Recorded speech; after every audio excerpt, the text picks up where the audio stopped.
retour sur ce plateau de l'autre journal numéro 93 avec nos invités. Je rappelle que nous sommes avec Ambroise Dagnon, il est directeur de publication du journal L'Expression, et Luc Abaki, il est journaliste, chroniqueur, analyste politique. C'est avec eux que nous débattons des sujets du jour. Nous allons prendre nos courages et nous rendre dans le Sahel, même si la sécurité pose problème là-bas. Et voilà, dans le Sahel, au Burkina Faso, où nous constatons depuis quelques jours des manifestations des manifestations anti-français. Je reste avec Luc Abaki, oui, au Burkina Faso. Quel message on peut tirer de ces manifestations au Burkina Faso? Non, mais que les mentalités sont en train de se libérer. Le peuple du pays des hommes intègres est en train justement de prendre son destin en main. Vous savez, pendant des décennies, on a proclamé nos indépendances. Nous nous sommes dit, bon voilà, on était sous le joug du colon qui nous étouffait systématiquement et qui nous imprimait la dynamique de la vie. Dans les années 60, on a arraché nos indépendances. Logiquement, la courbe qui aurait dû être prise à ce moment-là, c'est de couper, ne serait-ce que de façon progressive, avec le colon d'hier, dont les intérêts, qui défend farouchement les intérêts sur nos terrains ici, parce que nous savons que ces puissances extérieures n'ont de vie qu'à partir des ressources qu'elles arrivent à puiser sur nos terrains ici. Donc, à partir de l'instant où nous avons dit que nous voulons conquérir nos indépendances et donc nous assumer par nous-mêmes, il va falloir qu'il y ait des audacieux qui s'engagent à dire nous devons évoluer avec les fondamentaux que nous incarnons. Voyez-vous, nos valeurs identitaires, etc. Il se trouve que nos leaders, depuis les années 60 jusqu'à aujourd'hui, sont dans une forme de suivisme. C'est-à-dire que la politique internationale est imprimée de haut.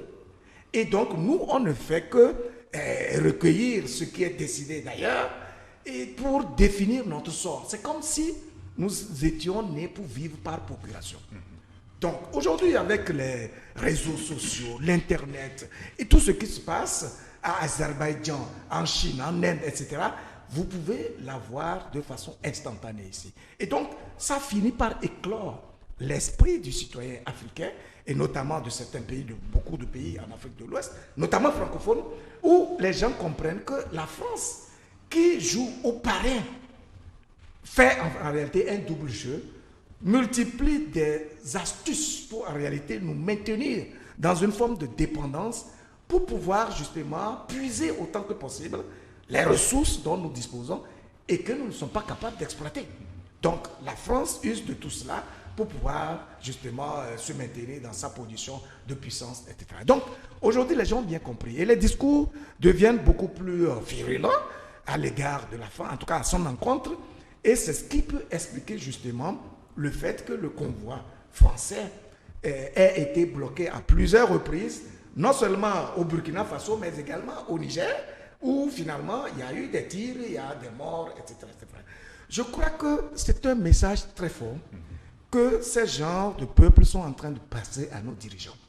Ils risquent d'être en retard par rapport à la mentalité actuelle du citoyen africain, qui, en tout cas de l'espace francophone, parce que j'insiste là-dessus parce que c'est dans l'espace francophone qu'on voit ces genres d'incongruités ou même de contradictions et de paradoxes où les gens se proclament indépendants, mais qui vont chercher leur légitimité sur le parvis de l'Élysée. Donc, la population est en train de comprendre cela et je crois que c'est un phénomène qui a d'abord commencé un peu vers l'Afrique centrale, le Centrafrique, ensuite le Mali aujourd'hui, le Burkina Faso est envahi, mais dans le cas d'espèce du Burkina Faso justement, voyez-vous, il y a eu là-bas un leader qu'on a appelé Thomas Sankara.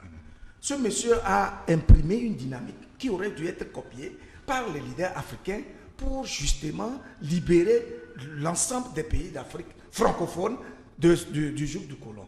En moins de 4 ans, ce monsieur a hérité d'un pays qui était le plus pauvre du monde, s'il vous plaît. Il n'y avait pas d'infrastructure, il n'y avait quasiment rien. La population se cherchait. En un train, il a coupé avec l'aide, les aides extérieures, avec le FMI et la Banque mondiale, et il a dit aux citoyens burkinabés qu'il n'y a personne qui pourra venir et clore votre vie. Si vous ne prenez pas votre destin en main, il n'y a personne qui puisse le faire à votre place. Et donc, il a initié des activités autour desquelles l'ensemble des populations du Burkina Faso se retrouvaient. Cela a fait qu'en moins de 4 ans, le Burkina Faso a atteint l'autosuffisance alimentaire. Le Burkina Faso a construit des milliers de logements sociaux un peu partout, des infrastructures, etc. Malheureusement, la dynamique de rupture qu'il a enclenchée a poussé des gens à l'éliminer tout simplement parce qu'en réalité, ça veut dire qu'il était dans une dynamique d'affranchissement. Et donc, les autres sont dans une forme de suivisme. Mais ce suivisme-là ne peut plus perdurer parce que, comme je le dis, la mentalité est en train de s'éclore et personne ne peut comprendre cette absurdité qui consiste à dépendre justement de la France et dont on dit qu'on a été indépendant. Donc on ne comprend pas et je crois que c'est cette dynamique qui vient d'être annoncée. Elle est irréversible, à vrai dire, parce que les informations continuent de circuler et les gens, on ne peut pas empêcher les gens de s'informer et d'agir en conséquence. Donc je crois que c'est un début de quelque chose. Merci beaucoup, Luc. Et Ambroise, la semaine dernière, nous avons suivi Jean-Yves Le Drian, le diplomate français, déclaré sur une chaîne française que les autorités burkinabées doivent demander aux citoyens d'arrêter de s'opposer au convoi militaire. Bon, moi je me suis dit, ça veut dire quoi? Ce que ça veut dire, non, je crois que c'est... Puisque ailleurs, ce que les autres savent faire ailleurs, c'est de réprimer, tuer leurs propres concitoyens. Alors moi, la lecture que je fais de l'actualité là, au Burkina Faso, elle est plurielle, cette lecture. D'abord, je vais partir de ta question que tu as posée.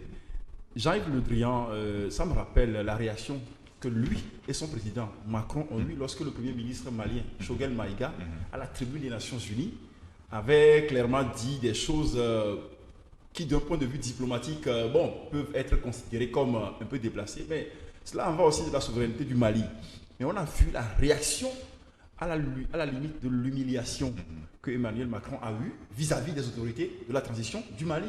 Aujourd'hui, on voit la même chose avec Jean-Yves Le Drian qui demande aux autorités burkinabées de faire arrêter donc, ces manifestations-là. Alors, je vais faire un petit détour pour parler rapidement, si vous voulez, de la tension qui est en train de monter actuellement entre la Grande-Bretagne et la France par rapport aux migrants. Au niveau de Calais, vous savez qu'il y a 27 migrants qui sont morts noyés dans la Manche et Boris Johnson, avec son pays, qui ont connu le Brexit, qui demande, en tout cas, qui dans un tweet a tensé le président français. Et pour toute réaction, vous avez vu ce que Emmanuel Macron a dit. Vous imaginez que si c'était un président africain qui avait fait un tweet, parce que tout ce que Emmanuel Macron a dit et que moi je retiens, c'est que les relations diplomatiques entre les États sont trop sérieuses pour être traitées par un simple tweet. Mais si c'était un président africain qui l'avait fait, Emmanuel Macron, du haut de l'Élysée, de son pouvoir là-bas, aurait réagi de façon virulente et de façon je dirais, énergique. Alors, pour revenir à l'affaire burkinabé, ce que moi je dis, c'est que tout à l'heure, Luc a fait un rappel historique parce que l'histoire ou la connaissance de l'histoire nous permet de comprendre le présent et de prévoir l'avenir. Le Burkina Faso, c'est le pays des hommes intègres. Et ce qui s'est passé au Burkina Faso, c'est très clair. Aujourd'hui, le message du peuple burkinabé, c'est de se dire on ne veut plus que notre pays soit sous l'emprise d'une puissance étrangère, qu'elle s'appelle la France, les États-Unis, l'Allemagne, tout ce que vous voulez. Encore que bon, l'Allemagne ne met pas sa bouche dans les histoires là. Donc, le peuple burkinabé, et vous avez vu le jeune homme là, de Kaya, qui a, avec une fronde, fait descendre un drone et qui est devenu un héros national en l'espace de quelques minutes seulement. Ouais, c'est pour dire que oui, le peuple burkinabé, c'est un peuple qui est debout, un peuple qui n'est pas couché et qui dit voilà, nous voulons notre souveraineté, nous voulons qu'on nous rende notre souveraineté et donc on ne veut pas que la France continue à nous dicter des lois, à nous impulser une dynamique de vie. Et ceci a commencé en réalité, non pas maintenant, mais depuis quelques années maintenant. Vous vous rappelez la dernière visite du président Emmanuel Macron à Ouagadougou, devant les étudiants. Il avait en quelque sorte humilié un peu le président. En 2017, il avait humilié le président Kaboré. Quand un étudiant lui a posé une question par rapport aux conditions de l'université, il avait dit, mais voilà, il y avait une coupure d'électricité. Et l'étudiant lui a posé une question. Emmanuel Macron dit, en fait, ce n'est pas à moi de rétablir l'électricité, c'est à votre président. Donc, il s'est moqué du président. C'est vrai, c'est une réalité, mais diplomatiquement, c'était une erreur de la part d'Emmanuel Macron. Et ça, c'est quelque chose que le président Roch Kaboré avait très mal pris. En réalité, Roch Kaboré, ce n'est pas un pro-français. À vrai dire, ce n'est pas un pro-français, ce président-là. Et l'autre lecture que moi je fais de ce qui se passe aujourd'hui au Burkina Faso, c'est l'attitude de l'opposition burkinabé. Je crois que l'opposition est en train de récupérer politiquement, ce qui n'est pas anormal, parce qu'on est en politique. Mais je crains que cette récupération politique par l'opposition burkinabé ne puisse engendrer une situation un peu qui serait hors d'état de contrôle au Burkina Faso. Parce que, vous savez, moi je participais à une émission la fois dernière sur BBC avec un opposant burkinabé, j'oublie son nom, qui disait oui, ce qui s'est passé, c'est qu'en réalité, il demande au président Roch Kaboré de libérer le plancher dans un mois. Libérer le plancher dans un contexte où il y a la menace terroriste. Parce que n'oubliez pas, Blaise Compaoré est parti, mais il n'est pas parti. Parce qu'il y a son ancien, comment on l'appelait, le RSP de Gilbert Diendéré, qui a été décapité et démantelé complètement. Il est là en Côte d'Ivoire, mais derrière, il tire les ficelles. N'oublions pas aussi que la sécurité ou la situation sécuritaire actuelle du Burkina Faso intervient dans un contexte où s'ouvre effectivement le procès de Thomas Sankara. Donc toutes ces choses mises les unes dans les autres font que finalement aujourd'hui, il faut savoir raison garder. Est-ce qu'on est en train de combattre la France? Si c'est la France qui est l'ennemi commun, alors faisons bloc ensemble et donc combattons d'abord la France. Après, nous pourrons faire nos querelles politiciennes qui consisteraient à dire ouais, il faut que le président Roch Kaboré quitte. Parce qu'aujourd'hui, en l'état actuel des choses, si on ne sait pas faire, si on se trompe de combat et qu'on se dit oui, à vrai dire, c'est le président Roch Kaboré qui ne paye pas bien les militaires, parce que vous voyez, il y a cette situation aussi où les militaires ne sont pas très bien payés, des militaires qui avaient faim, les militaires qui dormaient. Pendant ce temps, les terroristes ont pris d'assaut, ils ont fait une incursion et tout ça. C'est vrai, ce n'est pas un mensonge, c'est une réalité. Mais pour le moment, la priorité, c'est la France. Vous ne voulez plus de la France, alors faites front commun contre la France.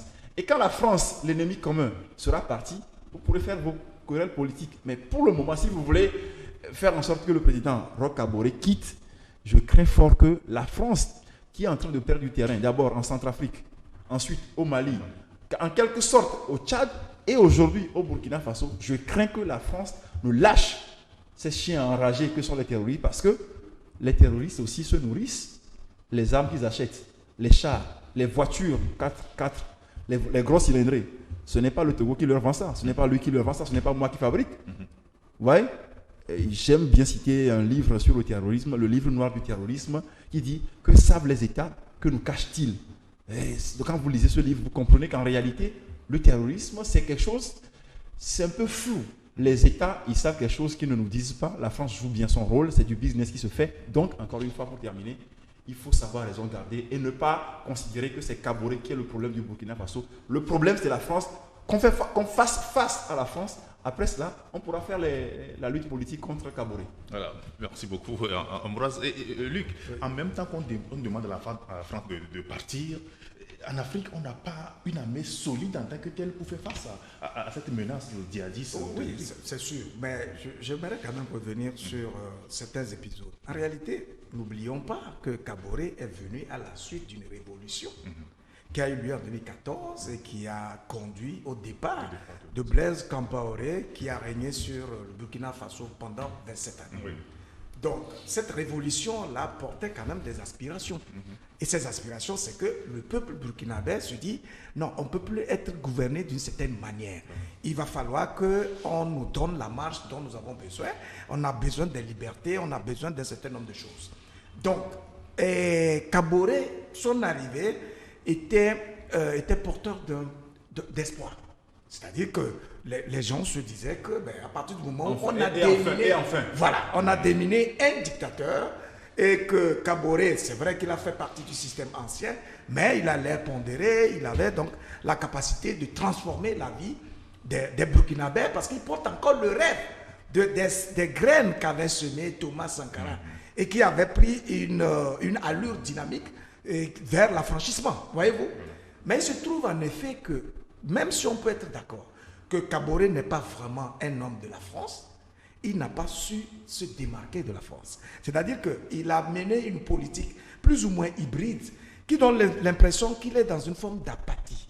C'est-à-dire qu'il est amorphe et qui n'a pas l'incision nécessaire pour impulser une dynamique. Donc, finalement, le peuple burkinabé vivait dans une forme de morosité qui faisait qu'ils sont dans une attente perpétuelle d'un changement qui n'arrive pas.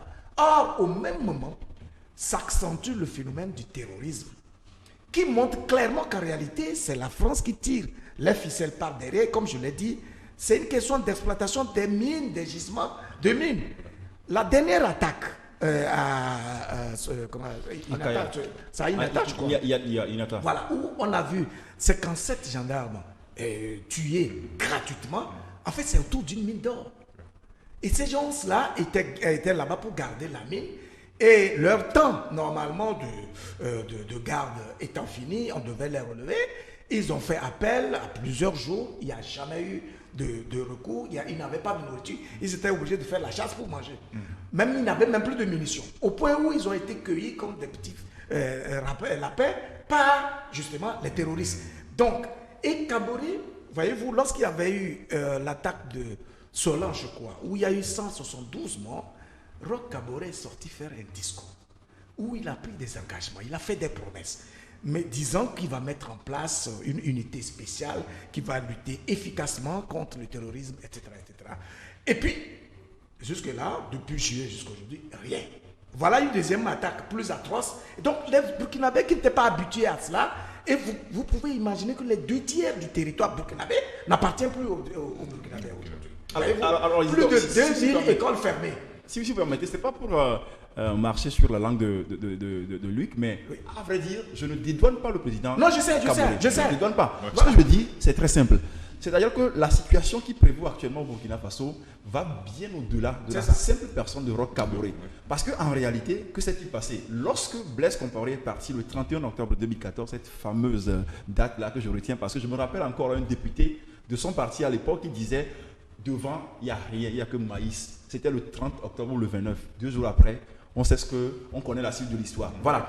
Donc, lorsque Blaise est parti, son fameux RSP, le régiment de sécurité présidentielle, là, Roch a commis l'erreur d'abord de le décapiter et de le démanteler, et il a mal fait. C'est cela son problème. Donc aujourd'hui, quand on retrouve dans l'opposition à Roch Kaboré des anciens éléments qui sont potentiellement des problèmes comparés et qui demandent aujourd'hui le départ du président, d'accord, dans un délai d'1 mois, en se servant de la situation que le peuple burkinabé a créée, je dis qu'il y a un souci. C'est-à-dire qu'on a beau faire partir Roch Kaboré, le problème va demeurer. Le serpent français dont on veut couper la tête aujourd'hui, ce n'est pas la personne de Roch Kaboré. C'est vrai, il n'a pas su se démarquer véritablement de la France, même si, même s'il a voulu le faire, on sait qu'il l'a mal fait. Je suis d'accord avec Luc. Mais là où j'allais en venir. Voilà. En fait, mais aujourd'hui, on a beau faire partir Roch Kaboré. Si on ne prend pas le problème par le bon bout, les mêmes causes dans les mêmes conditions vont produire les mêmes effets. Et la situation terroriste du Burkina Faso et dans le Sahel et en Afrique de l'Ouest en général ne permet pas que l'opposition burkinabé fasse une récupération qu'il pourra mal exploiter après. C'est ce que moi je dis. Non, ça c'est clair. En fait, je voulais en venir tout simplement. Vous savez, je prends toujours l'habitude de poser les décors, de partir des fondamentaux pour pouvoir aboutir à une réforme. Parce que, encore une fois, il se pose au Burkina Faso la question du leadership. Voyez-vous? J'allais aboutir à cette situation où nos dirigeants en général attendent toujours d'être coincés par des problèmes urgents avant de commencer à prendre des mesures. Il n'y a pas d'anticipation. Dramatique. Or, justement, le leadership dont je parle, c'est la capacité de répartition des tâches et en même temps de planification de manière à anticiper sur les problèmes éventuels. Donc, lorsqu'il y a eu des problèmes comme ça, et Roch Kaboré, le président burkinabé, sort pour prendre des engagements qu'il ne respecte pas. Et encore une fois, à la suite de cette situation-là, il sort, il fait un discours où il fait l'état des lieux qui montre clairement qu'il est conscient des dysfonctionnements, alors que son rôle, c'est justement de poser le diagnostic à chaque fois et de voir où est-ce que ça marche, où est-ce que ça ne marche pas. Normalement, c'est le leader qui voit en premier là où ça ne marche pas. Parce que c'est lorsque la situation pourrit que le peuple le ressent. Donc lui, s'il est suffisamment alerte et il incarne suffisamment les attributs de l'État, il doit pouvoir voir les dysfonctionnements en amont, de manière à anticiper à chaque fois et de s'éviter une situation de pourrissement où le peuple est obligé de se révolter et de demander son départ. Voyez-vous? Donc, tout cela pour dire que nos dirigeants ont malheureusement cette manie de tomber dans le piège du confort douillet du pouvoir. Et donc de s'oublier qu'en réalité, ils sont là pour un sacrifice. Ce n'est pas pour jouir du pouvoir. Parce que, c'est vrai, les attributs du pouvoir sont tellement flatteurs que l'entourage à chaque fois vient te donner un langage mirobolant qui te donne le sentiment d'être vraiment invulnérable. Jusqu'à ce que, malheureusement, des situations finissent par te montrer le contraire, où tu es désemparé. J'ai l'impression, justement, qu'à l'heure où nous parlons, le président Kaboré est désemparé. Qu'à cela ne tienne. En tant que démocrate, on ne peut pas, dans un contexte pareil, demander le départ d'un président du fait de ses manquements, et puis un départ qui va laisser un vide constitutionnel extrêmement dangereux, surtout que le pays est suffisamment fragilisé. Cela dit, il va falloir prendre des mesures. Et c'est vrai, la marche qui était prévue pour le samedi a mal tourné, n'a pas eu un effet extraordinaire. Pendant que Roch Kaboré est encore au pouvoir, il faut qu'il change de paradigme de gouvernance, de telle manière qu'il puisse incarner véritablement l'État et qu'il s'affranchisse des réseaux, des coquins, des catins, dont il se coltine et qui finalement limite l'efficacité, le niveau d'efficacité de la gouvernance. C'est ça le vrai problème, parce que si tu te fais comprendre par ton peuple, si tu as la capacité de lui faire comprendre que oui, les épreuves auxquelles vous faites face, j'en suis conscient, et tu anticipes à chaque fois, et il y a une communion entre toi et le peuple ressent beaucoup moins mal les peines là que si ils ont le sentiment d'être laissés pour compte. Et donc là, ils sont obligés de te faire comprendre, de te rappeler qu'en réalité, ton pouvoir dépend d'eux. C'est tout ce qui est arrivé en fait au Burkina Faso. Voilà. Merci beaucoup, Luc. Nous allons encore observer une seconde pause et nous revenons après.